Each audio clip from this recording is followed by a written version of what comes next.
Hello all, welcome to my CISSP CCSP exam dose, and today we're going to discuss about a patch management topic. It is one of the most important topic of CISSP CCSP in CISA exam, and with that factor I have covered this particular session.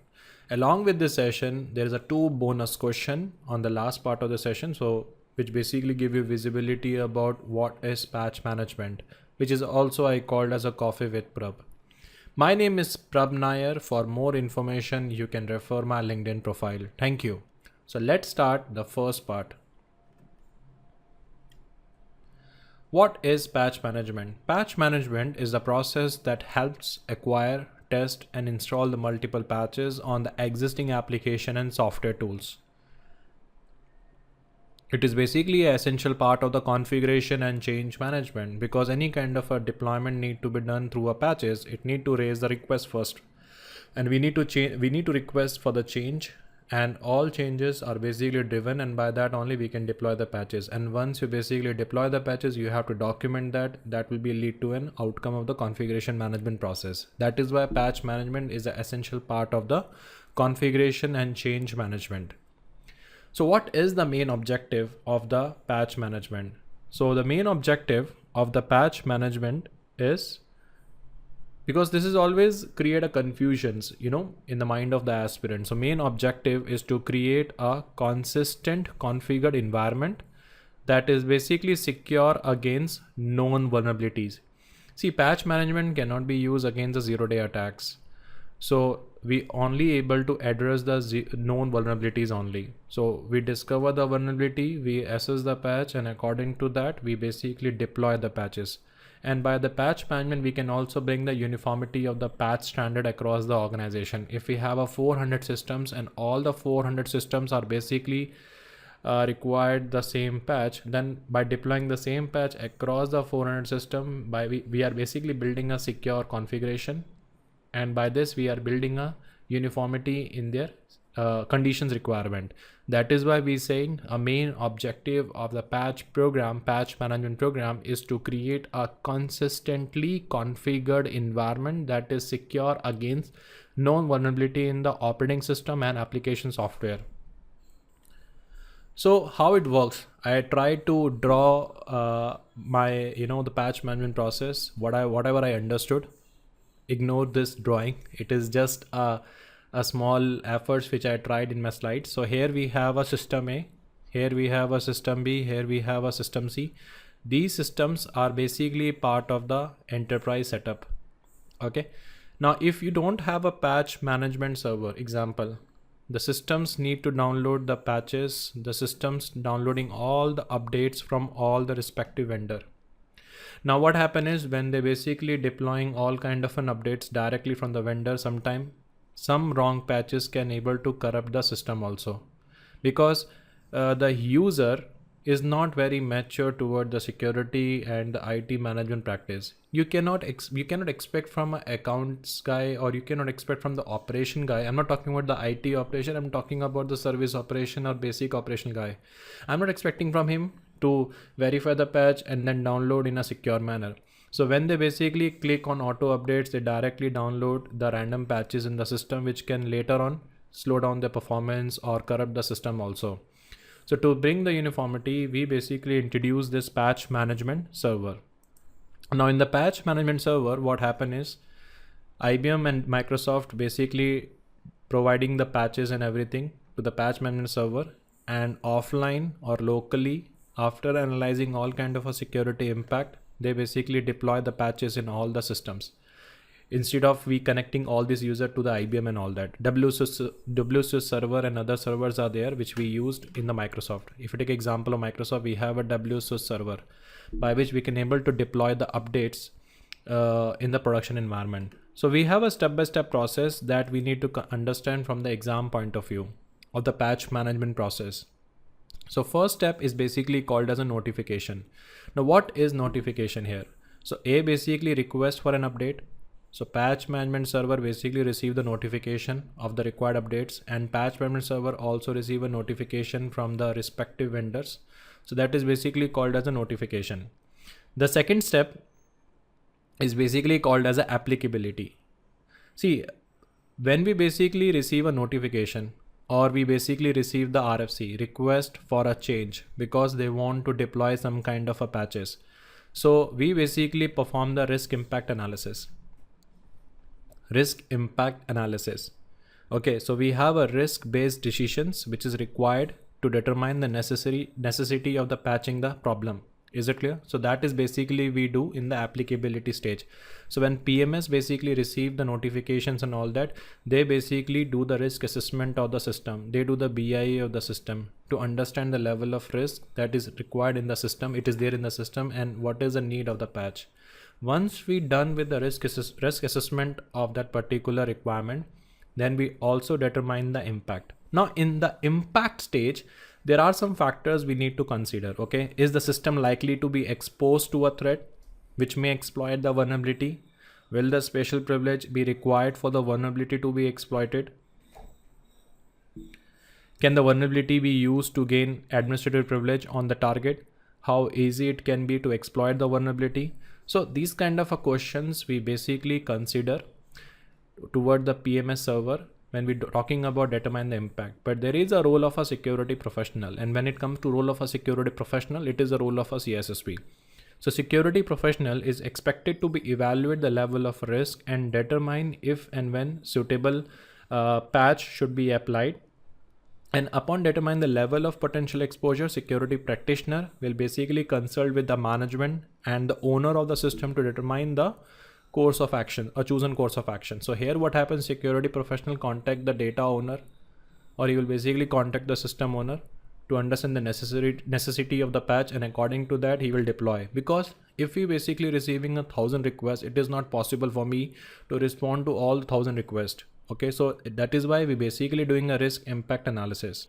So once we basically get an approval from the data owner and system owner, because this is everything is driven through a change management process only, because we have a process of requesting for a change and they have to approve, then security professional will basically contact the system administrator. So system administrator, so security professional work with the administrator to determine if the updates causes any kind of a undesirable effect. For example, some updates can basically change the configuration security, okay, or basically change the security settings. So we have to analyze all kind of issues. That is something we're doing in determining the impact. Next part is basically called as a test the patches. Okay, we agreed we are going to deploy the patches on the target system. But before we need to deploy that particular patches, we need to test the patch. So patch has been created. Now we need to test the patch. So we need a sandbox environment in which we need to test that particular patch. So some vendors basically providing the patches after testing only, but we cannot directly depending upon those particular settings. So some vendors patches have been known to reset the access control list, or it basically make the system default configurations on the various sensitive files. So in this regard, patch testing should address not only the proper functioning of the system, but also the effect of the updates may have on the overall security state of the policy of the system. Example, like we have a system here. Okay, this system is interconnected with the other systems. Now when we deploying the updates, some of the functionalities was there which is stop functioning and stop communicating with other systems. It basically able to create a secure environment, but those functionality can basically stop functioning with other applications. So that is why we basically testing those particular patches before deploying that in the production environment. Next is basically called as a backup. It is very important to take a backup of the system. So now my patch is basically ready and I want to deploy on the system A, on system B, or on system C. So the first thing what we need to do is we need to take a backup of the system. It's very important.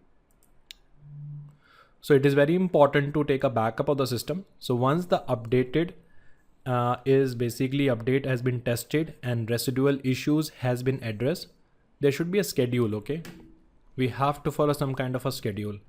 We cannot randomly deploy all kind of an updates. If the critical updates are basically there that need to be deployed, then we have a blanket approval. If it's not, then we can go by a schedule.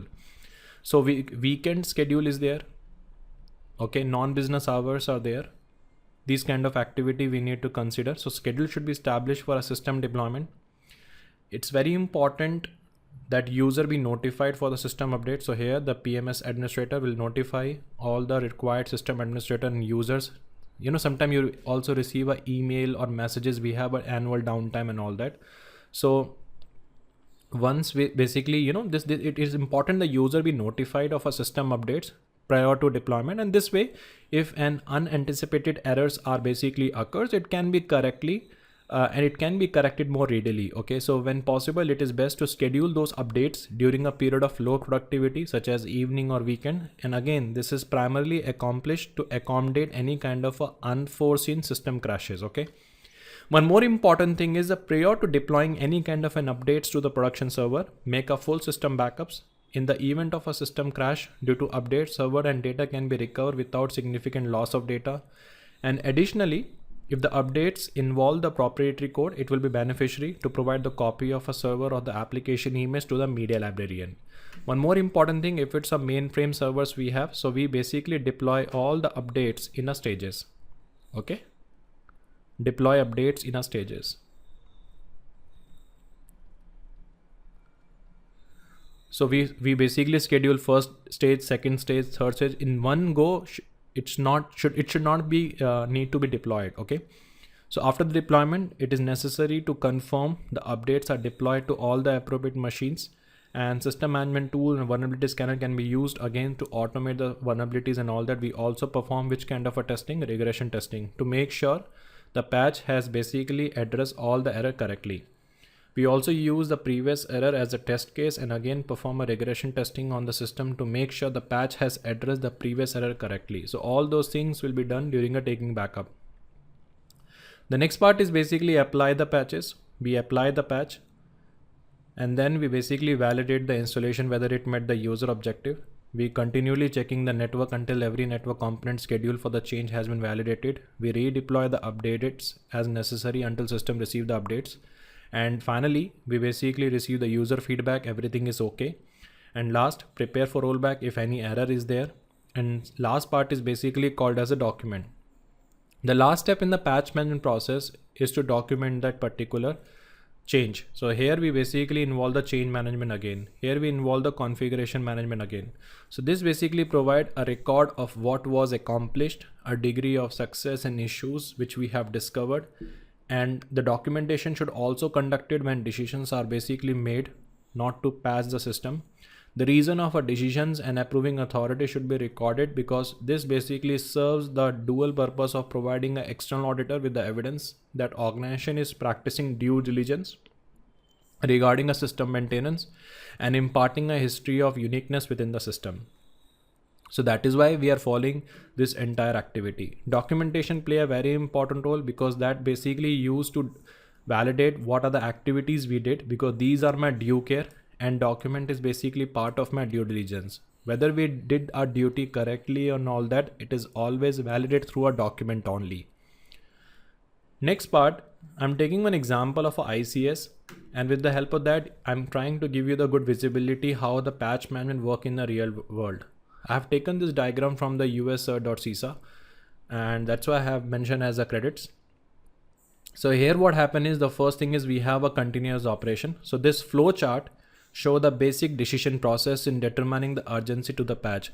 The reason of introducing this or reason of presenting this kind of a diagram, because sometimes what happen in the CISSP CCSP exam, they will give you a scenario.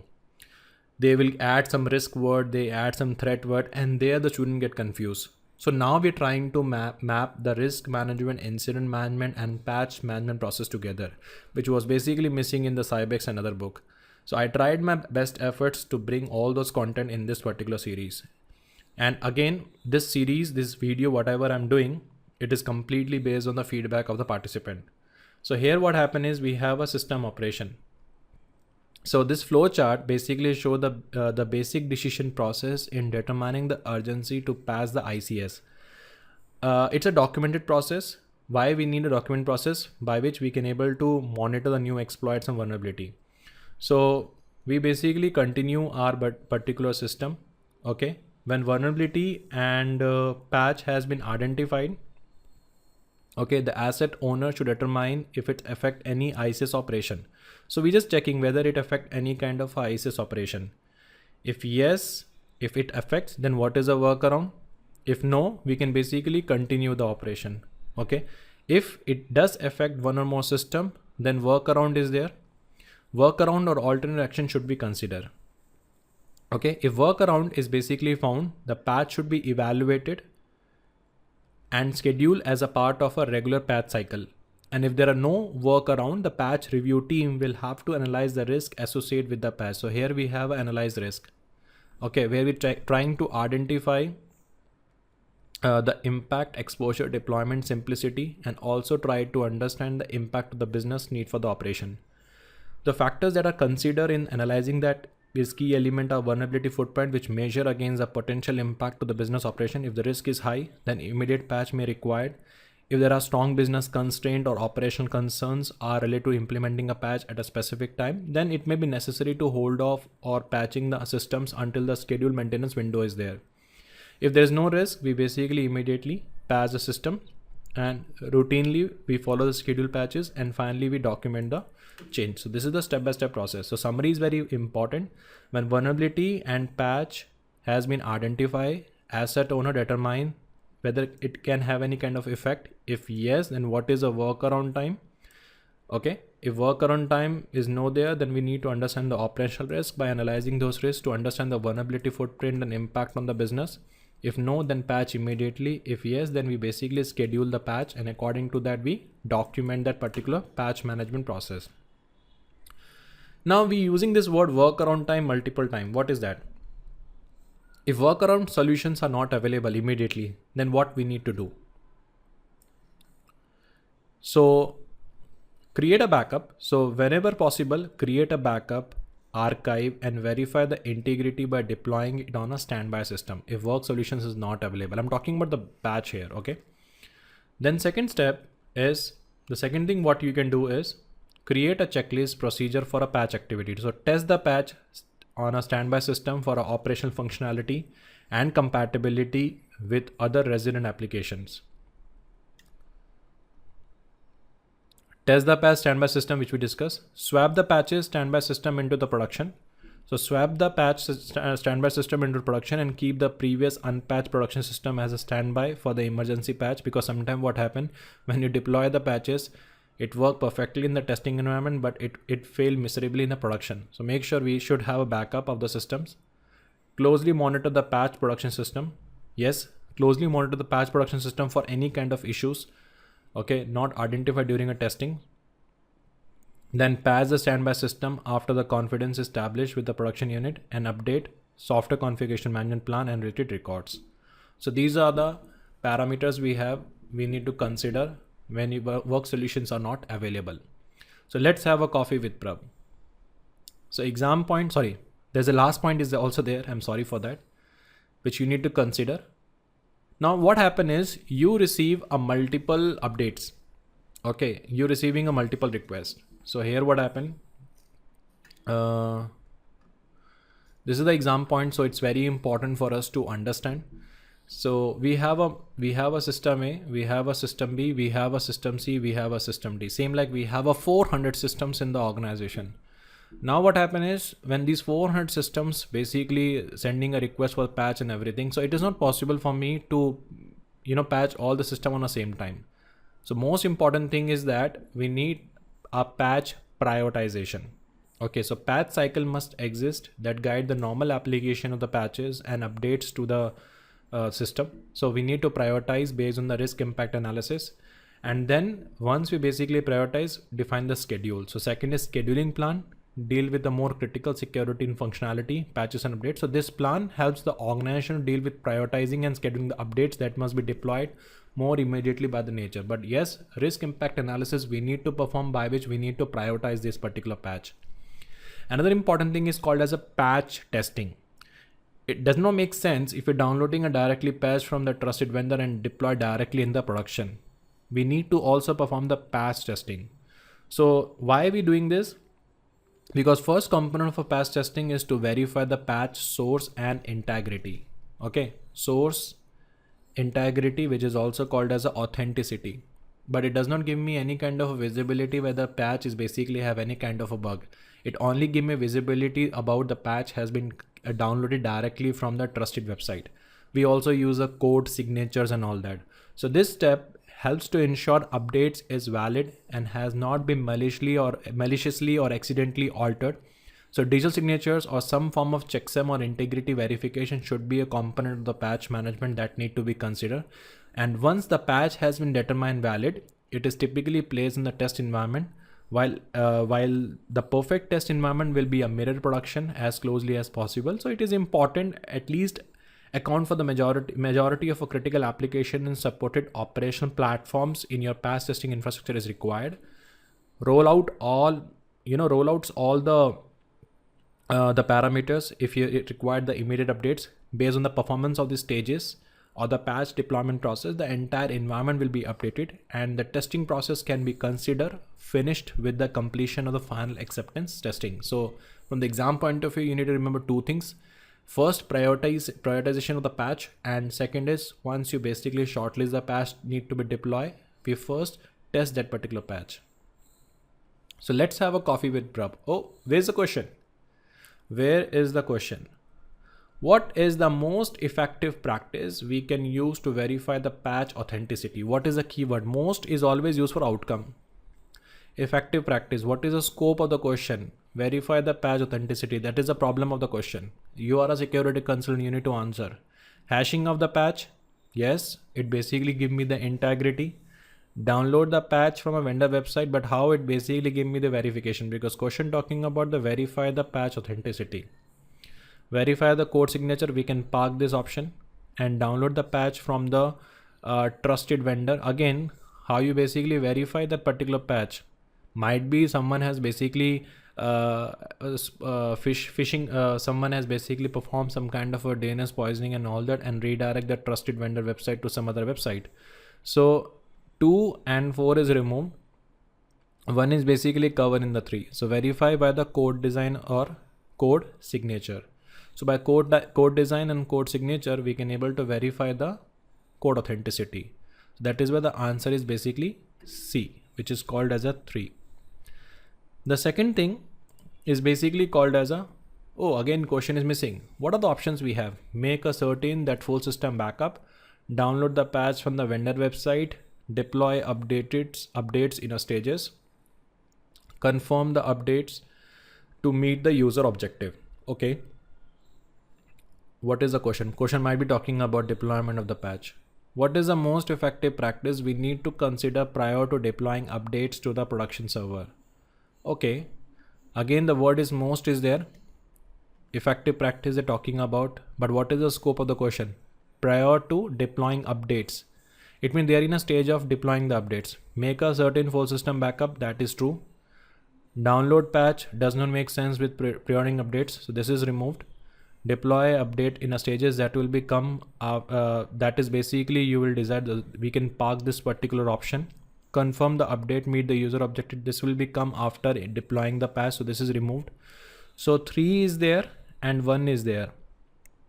Definitely we deploy updates in a stages, but that is also effective practice. But if you even deploy the updates in a stages, if the backup is not there, it can corrupt the system. That is why I'm going with the 1. Without backup, we don't deploy any kind of patches and all that. So make a full system backup. So this is all from my side. Okay. And for more information, you can subscribe my YouTube channel. And I'm trying my best to release 2 videos in a week. My next video, most probably in CISSP, I'm going to cover the Dominate SDLC NIST process. Thank you team for your time, and do subscribe my YouTube channel and follow me on Insta and LinkedIn profile. Thank you. Bye.